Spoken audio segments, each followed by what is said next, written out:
Welcome to my YouTube channel the people teacher में आप सभी का स्वागत है दोस्तों। तो दोस्तों आज हम आए हैं एक नई वीडियो के साथ और एक नए सिद्धांतों के साथ। तो जैसे कि हम लोग सीडीपी पढ़ रहे हैं, सुपर टेट की तैयारी में हम लोग लगे हुए हैं। तो अभी सीडीपी चलेगी कुछ दिन, फिर उसके बाद हम अदर सब्जेक्ट पे आएंगे। मैथ्स भी पढ़ेंगे, रीजनिंग भी पढ़ेंगे, कंप्यूटर भी पढ़ेंगे। हम 14 के 14 सब्जेक्ट पढ़ेंगे। हमें पढ़ा नहीं रहे हैं, हम अपना रिवाइज और सभी को क्या है कम समय में जो भी कंटेंट है वो हम प्रोवाइड करने की कोशिश कर रहे हैं। और क्या है कि जितना प्रैक्टिस करेंगे उतना आप क्या होगा, आप चीजें क्या हो जाएंगी, स्थायी हो जाएंगी। जैसे हम अधिगम पढ़ ही रहे हैं तो अधिगम के बारे में हम आपको बताते हैं। देखो आज हम कौन सा सिद्धांत पढ़ेंगे, वो है हमारा व्यवहारवादी ही ये भी है, और इनका जो नाम है वो है कौन सा सिद्धांत है और एक इनका सिद्धांत है, हम ये पढ़ने वाले हैं। तो अधिगम के सिद्धांत में इवान पेट्रोविच पावलोव, अधिगम के सिद्धांत में दूसरा सिद्धांत हमने थॉर्नडाइक को पढ़ा है, पावलोव को पढ़ेंगे और कल स्किनर को पढ़ेंगे। तो देखो अधिगम में अधिगम के स्थान इसमें अधिगम के सिद्धांत में इवान पेट्रोविच पावलोव रूस के मनोवैज्ञानिक थे। कौन थे? इन्होंने कौन सा सिद्धांत दिया है?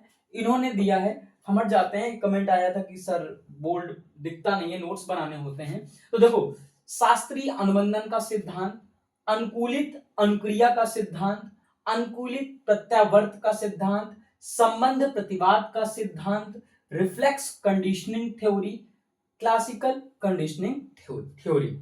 तो अगर हम बात करें इवान पेट्रोविच पावलोव को 1904 ईस्वी में, कब?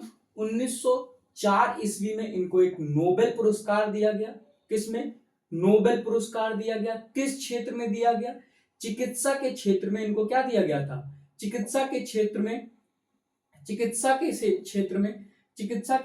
इनको क्या दिया गया था? इनको एक नोबेल पुरस्कार दिया गया था। नोबेल पुरस्कार क्यों दिया गया था वो हम अभी बात करेंगे। ये किस पर आधारित था? ये पाचन के आधार पर, पाचन क्रिया पर इन्होंने शोध किया, जिससे नोबेल पुरस्कार इनको 1904 ईस्वी में प्राप्त हुआ। ठीक है, अगर हम बात करें इस सिद्धांत में है क्या, जैसे कि हम उद्दीपक के बारे में बात करते हैं तो उद्दीपक क्या होता है, जैसे कि हमने पहले ही क्लास में बता रखा है कि उद्दीपक कई कुछ भी हो सकता है, लेकिन उद्दीपक 2 टाइप के हो सकते हैं, होते हैं। पहला उद्दीपक, अगर हम स्टिमुलस की बात करते हैं, स्टिमुलस 2 प्रकार के होते हैं, एक स्वाभाविक होता है, अस्वाभाविक होता है। स्वाभाविक और अस्वाभाविक, स्वाभाविक और अस्वाभाविक को आप समझ सकते हैं, एक नेचुरल और अननेचुरल उद्दीपक होते हैं। उद्दीपक का मतलब क्या होता है? उद्दीपक एक ऐसे उद्दीपक उसे कहते हैं कि जो हमें क्या करे, कार्य करने के लिए प्रेरित करे, कार्य करने के लिए, अनुक्रिया करने के लिए क्या करे, हमें प्रेरित करे, उसे हम क्या बोलते हैं? उद्दीपक बोलते हैं। तो इसमें इस सिद्धांत में देखो, ये सिद्धांतों के नाम हो गए शास्त्रीय अनुबंधन सिद्धांत जो हमने अभी नाम बताए हैं, ये शास्त्रीय अनुबंधन सिद्धांत, अनुकूलित अनुक्रिया का सिद्धांत, ये सारे क्या हैं। तो इन्होंने क्या किया, देखो क्या होता है, इन्होंने भी बताया कि सीखना क्या है कि उद्दीपक और अनुक्रिया के बीच में संबंध स्थापित हो जाता है, जिससे हम सीख सकते हैं। लेकिन इन्होंने कुछ कंडीशनों को बदला। इन्होंने बताया कि जैसे कि हम बात करते हैं कि कोई स्वाभाविक उद्दीपक है, उसके साथ हमें हमारा क्या होगा, स्वाभाविक अनुक्रिया होगी, जिससे जो चीजें नेचुरली होती हैं वो होती ही रहेंगी। तो नेचुरल जो हमारा है उद्दीपक, नेचुरल उद्दीपक के साथ हमारा कौन सा अनुक्रिया होगी? स्वाभाविक अनुक्रिया होगी। ठीक है, और अस्वाभाविक के साथ अस्वाभाविक अनुक्रियाएं होती हैं। तो इन्होंने क्या कहा कि अगर स्वाभाविक अनुक्रिया, स्वाभाविक उद्दीपक के साथ क्या हुआ, स्वाभाविक के साथ क्या होता है, स्वाभाविक अनुक्रिया होती है। लेकिन इन्होंने क्या किया, अस्वाभाविक स्टिमुलस के साथ इन्होंने क्या कर दिया, स्वाभाविक अनुक्रिया कर दी। इसीलिए इनको क्या दिया गया, नोबेल पुरस्कार दिया गया कि मतलब नेचुरल तो है ही है, भोजन देख को तो लार आना ही आना है। और अगर हम भोजन को देखकर लार आना, किसी को ऐसी भयावह स्थिति को देखकर डर जाना, अचानक जी क्या है, स्वाभाविक क्रियाएं होती हैं। जैसे कि अचानक कोई, जैसे कि हम कहीं जा रहे होते हैं, अगर हम कोई स्वाभाविक अनुक्रिया होती है तो हम स्वाभाविक उद्दीपक जैसे मिलता है तो हम स्वाभाविक अनुक्रियाएं करते हैं। डराएगा तो इंसान डरेगा जरूर, अगर उसके साथ भोजन लाओगे तो उसके अंदर राल आना तय है, ये निश्चित है। लेकिन हुआ क्या कि पावलोव ने एक शोध किया, उनका प्रयोग जो था किस पर था, कुत्ते पर इन्होंने प्रयोग किया था। किस पे किया था? कुत्ते पर इन्होंने प्रयोग किया था। इसके प्रतिपादक पैवलाव हैं, आईपी पैवलाव बोलते हैं। रूस के रहने वाले हैं। कहाँ के हैं? रूस के रहने वाले हैं। शास्त्रीय अनुबंधन का मतलब है कि बहुत पुराना ये सिद्धांत है, पहली बार इन्होंने सिद्धांत दिया, इसलिए इनको क्या बोला गया? शास्त्रीय अनुबंधन सिद्धांत। अनुबंधन का मतलब इन्होंने बताया कि स्टिमुलस, जो स्वाभाविक स्टिमुलस है, उसके साथ तो स्वाभाविक क्रियाएं होती ही होती हैं, लेकिन उन्होंने बीच में क्या कर दिया? इन्होंने अस्वाभाविक उद्दीपक के साथ स्वाभाविक अनुक्रिया कर दी, जिन्होंने संबंध स्थापित कर दिया। किससे किससे? अस्वाभाविक उद्दीपक से स्वाभाविक क्रिया का इन्होंने संबंध स्थापित करा दिया, अनुकूलन करा दिया। इसीलिए हम अनुकूलन का सिद्धांत, रिफ्लेक्स कंडीशन का सिद्धांत, क्लासिकल कंडीशनर, इसी क्या है? ये इंग्लिश है। ठीक है, इतनी बात समझ में आई। तो पैवलाव को समझने के लिए उनके प्रयोग को हमें सीखना है। इन्होंने प्रयोग किस पर किया था? प्रयोग हमने जैसे लिखा है, प्रयोग किस पे किया था? कुत्ते पर किया था। किस पे किया था? कुत्ते पर किया था। तो आइए, इतनी बात अगर आपको समझ में आई है तो ठीक। तो अगर आगे बढ़ते हैं कि इन्होंने क्या किया, इसको समझने के लिए क्या कर सकते हैं हम? तो एक होता है यूसीएस, एक होता है यूसीआर, और एक होता है सीएस, एक होता है सीआर। तो देखो, यूसीएस का मतलब, जैसे कि हम बात करें अनकंडीशनल स्टिमुलस। अनकंडीशनल स्टिमुलस का मतलब होता है स्वाभाविक उद्दीपक, जिसमें कोई बंधन ना हो, जो चीज होनी है वो होगी। ये क्या है? यूसीएस। तो यूसीएस हो गया, यूसीआर हो गया, और सीएस मतलब अनुबंधित उद्दीपन, कंडीशनल, मतलब एक कंडीशन लगा दी गई कि ये वाला जो अनुक्रिया है इससे ना होकर किसी कृत्रिम चीजों से होगा, कृत्रिम स्वभाव से होगा, स्टिमुलस से होगा। और सीआर का मतलब है अनुबंधित अनुक्रिया, का मतलब होता है यहां पर भी क्या आएगा? लार आएगा। ठीक है, देखो जरा यहां पर अगर हम बात करें, यूसीएस में इन्होंने क्या रखा? एक भोजन रखा। क्या रखा? भोजन रखा।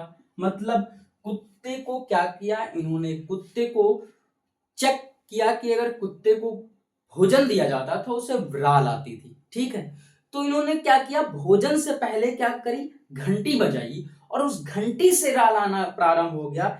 इसी को इन्होंने को समझाने की कोशिश करी है सिद्धांत में कि हम क्या कर सकते हैं, कृत्रिम उद्दीपक से भी हम क्या कर सकते हैं, स्वाभाविक अनुक्रियाएं कराई जा सकती हैं। इसी पर इन्होंने शोध किया। उस शोध को हम पढ़ते हैं। इन्होंने क्या किया? तो इन्होंने सबसे पहले क्या किया कि एक कुत्ते को उन्होंने ऑपरेशन के माध्यम से एक पात्र रखा, ऑपरेशन गले में कर दिया ताकि कोई भोजन आए तो उसका राल निकले। तो क्या हुआ कि एक बार इन्होंने क्या किया कि कुत्ते के सामने भोजन रखा, लार आई। भोजन के सामने, सॉरी, कुत्ते के सामने भोजन रखा, लार आई। तो ये स्वाभाविक अनुक्रिया के, स्वाभाविक उद्दीपक के साथ अनकंडीशनल, मतलब कोई कंडीशन नहीं है इसमें, अनुबंधित उद्दीपक या स्वाभाविक उद्दीपक के साथ क्या हुआ? इसको हम स्वाभाविक उद्दीपक भी लिख सकते हैं। क्या लिख सकते हैं? स्वाभाविक उद्दीपक। ठीक है, इतनी बात समझ में आ रही? ये स्वाभाविक उद्दीपक इन्होंने रखा, तो उसके साथ क्या होगा? स्वाभाविक अनुक्रिया होगी कि नहीं होगी? स्वाभाविक अनुक्रिया होना क्या है? तय है। स्वाभाविक अनुक्रिया हुई। ठीक है, देखो इन्होंने भोजन रखा, कुत्ते ने लार गिराई। क्या गिराई? लार गिराई। यूसीएस यूसीआर, यूसीएस यूसीआर, इन्होंने यही चीजें क्या किया? इन्होंने ये बार बार करते गए, लेकिन इन्होंने क्या किया? भोजन देने से पहले, कब? भोजन को देने से पहले एक कंडीशनल, क्या चीज? कंडीशनल या अस्वाभाविक उद्दीपक का प्रयोग किया। उन्होंने क्या बजाई? घंटी बजाई, फिर भोजन दिया, घंटी बजाई, फिर भोजन दिया। तब जाकर इन्होंने यहां पर क्या किया? घंटी की आवाज, क्या? घंटी की आवाज को सुनता है। आवाज को सुनकर क्या, पहली बार में तो लार गिराएगा नहीं, कुछ कई बार ये प्रयोग किए गए। क्या किया गया? भोजन दिया गया और स्वाभाविक क्रिया। तो भोजन तो चाहे हम हो चाहे कोई जीव हो, वो तो स्वाभाविक है। भोजन देखेगा लार गिराएगा, भोजन देखेगा लार गिराएगा। क्या तुम्हें कोई घंटी बजाए तो लार गिरा दोगे? नहीं ना। तो वही चीज इसमें है कि भोजन और लार, भोजन और लार, लेकिन बीच में घंटी बजाई गई। पहली बार घंटी बजाई गई तो कुत्ते ने कोई लार नहीं गिरती। लेकिन जब क्या किया इन्होंने भोजन दिया, तो भोजन से ही क्या हुआ, पहली बार सीएस रखा गया तब तो नहीं हुआ, मतलब पहली बार तो घंटी बजाते हुए उन्होंने समझा नहीं कि घंटी की आवाज होगी, जब भोजन आएगा तो हम लार गिराएंगे। तो भोजन जैसे आया, घंटी की आवाज के बाद भोजन आया, तुरंत भोजन खा लिया, लार आ गई, लार उसकी आ गई। यही चीज करते करते करते करते क्या किया गया, एक बार इन्होंने घंटी की आवाज दी, घंटी की आवाज दी और भोजन नहीं रखा। क्या किया, घंटी की आवाज दी और भोजन नहीं दिया, फिर भी कुत्ते ने क्या करी, लार गिरा दी। फिर क्या किया, भोजन से लार गिरा दी। ठीक है, कहने का मतलब है अनुबंधित अनुक्रिया तो ये थी ही, लेकिन क्या क्या हुआ, ये लार गिराना स्वाभाविक क्रिया है और कंडीशनल रिस्पॉन्स हुआ, लेकिन किससे हुआ, घंटी की आवाज से क्या हुआ, कुत्ते ने लार गिरा दी। तो कहने का मेरा मतलब ये है कि भोजन और लार, भोजन से लार गिरती है, लेकिन भोजन से पहले घंटी बजाकर भोजन दिया गया, तब तो भोजन से ही उसने लार गिराई। लेकिन जैसे जैसे भोजन को हटा दिया, अचानक हटा दिया, जब उसकी आदत हो गई कि घंटी बजेगी अब भोजन आएगा, घंटी बजेगी अब भोजन आएगा, तो घंटी बजते ही उसने क्या किया, लार गिरा दी। इसी शोध पर उन्होंने उनको नोबेल पुरस्कार दिया गया। इससे इन्होंने कहा कि बच्चे को हम क्या कर सकते हैं, क्लास में टीएलएम के माध्यम से जो चीजें स्वाभाविक हैं उनको हम अस्वाभाविक रूप से बच्चों को क्या कर सकते हैं, सिखा सकते हैं, समझा सकते हैं, उनको कला की प्रक्रियाओं को हम सिखाया जा सकता है। तो ये रहा पावलोव का सिद्धांत। बस इतनी चीजें आपको याद रखनी है, यूसीएस क्या है, यूसीआर क्या है, सीएस क्या है, सीआर क्या है, मतलब कंडीशनल रिस्पांस हो जाता है, ये कंडीशनल स्टिमुलस होता है। कंडीशनल रिस्पांस आएगा तो भोजन से, लेकिन उसने क्या कर दिया, घंटी से लार गिराना स्टार्ट कर दिया। यही है पावलोव का नियम। अब देखो इसमें से क्या होता है कि क्या घंटी की आवाज और भोजन के बीच में कितना अंतराल होना चाहिए, वो हमेशा और हमेशा कितना होना चाहिए, 5 सेकंड या 20 सेकंड। ये नहीं कि घंटी बजाओ आज भोजन दो कल, कभी जीवन में लार नहीं गिरेगी। हाँ, थोड़ी देर पहले जैसे हम लोग कभी क्लास में होते हैं, इंटरवल होने वाला होता है, तो तब तक भूख नहीं लगती जब तक वो घंटी ना बजे। ठीक, घंटी बजते ही क्या होती है, भूख लग जाती है ऑटोमेटिक। तो क्या हमें उस घंटी से एक संबंध स्थापित कर लिया है कि इंटरवल घंटी बजेगी तब भोजन हम करेंगे, जब घंटी बजेगी, अगर 10-15 मिनट भी अगर आप पढ़ रहे हैं, क्लास लेट है, 5वें पीरियड के बाद, 5वां पीरियड मान लो 40 के बजाय 45 हो गया, 45 के बजाय 50 हो गया, तो क्या होता है, हमें समझ नहीं आता। जैसे ही घंटी बजती है ऑटोमेटिक हम उठते हैं और हाथ धुलने के लिए आते हैं और खाना खा लेते हैं। तो यही चीज इन्होंने क्या किया कि घंटी की आवाज से उसने क्या किया, लार गिरा दिया। यही करते गया। अब एक इसमें आता है विलोपन। क्या आता है, एक आता है विलोपन।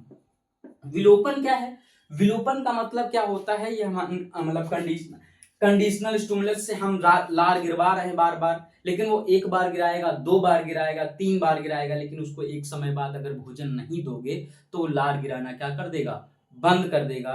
तो घंटी की आवाज से उसने क्या कर दिया, आवाज सुनते ही लार शुरू में गिरी, लेकिन धीरे धीरे वो क्या होती गई, लार कम होती गई। इसी को क्या कहते हैं, विलोपन कहते हैं। किसी मतलब इस अंतराल में अगर ये है सीएस के बाद अगर घंटी बजाई गई और उसके बाद लार भोजन नहीं दिया गया, तो धीरे धीरे धीरे धीरे क्या हो गया, लार आना बंद हो गया। जो हमारा भोजन था, भोजन को ना दिया तो लार आना बंद हो गई। इसी को कहते हैं, अगर हम स्वाभाविक उद्दीपक को हटा दें तो विलोपन की प्रक्रिया प्रारंभ हो जाती है। घंटी बजाने के बाद भोजन देना अनिवार्य है, तभी वो लार गिराएगा। पहली बार में थोड़ी देर के लिए क्या किया गया, कई बार प्रयोग किया गया और लार किससे गिरी थी, घंटी की आवाज से गिरी थी। इसको 2 मिनट में समझते हैं कि रिवाइज करते हैं कि आखिरकार है क्या। उद्दीपक 2 प्रकार के होता है, जैसे कि हमने बताया, स्वाभाविक, अस्वाभाविक। बस इतना याद रखना है हमें कि स्वाभाविक क्रिया से, स्वाभाविक उद्दीपक से स्वाभाविक क्रियाएं होती हैं, स्वाभाविक उद्दीपक से स्वाभाविक क्रियाएं होती हैं, लेकिन अस्वाभाविक उद्दीपक से स्वाभाविक क्रिया को करा देना ही क्या है, अनुबंधन है, बंधन है, अनुकूलन है, समायोजन स्थापित कर लिया है किसके किसके बीच में, घंटी और लार के बीच में। बात समझ में, उसको लगता है घंटी बजी तो भोजन आएगा और लार उसने गिरा दिया। आई होप आपको समझ आई होगी ये पैवलव की एक क्वेश्चन जरूर पूछता है इससे। अगर आप यूपी टेट देते हैं, सी टेट में तो नहीं पूछता है, लेकिन आप इसको जरूर पढ़ लीजिएगा, आप लोग देख लीजिए, स्क्रीनशॉट ले लीजिए। तो आपको ये वीडियो कैसी लगी? कल हम स्किनर को पढ़ेंगे, पुनर्बलन का सिद्धांत उनका है जो भी है, हम उसको पढ़ेंगे, ठीक है, नैमित्तिक अंतबंधन का सिद्धांत। तो अगर हम बात करें आज के लिए बस इतना ही। आपको ये वीडियो कैसी लगी? अच्छी लगी हो तो लाइक करें, शेयर करें और दूर तक इसको शेयर करें। आज के लिए बस इतना ही। धन्यवाद।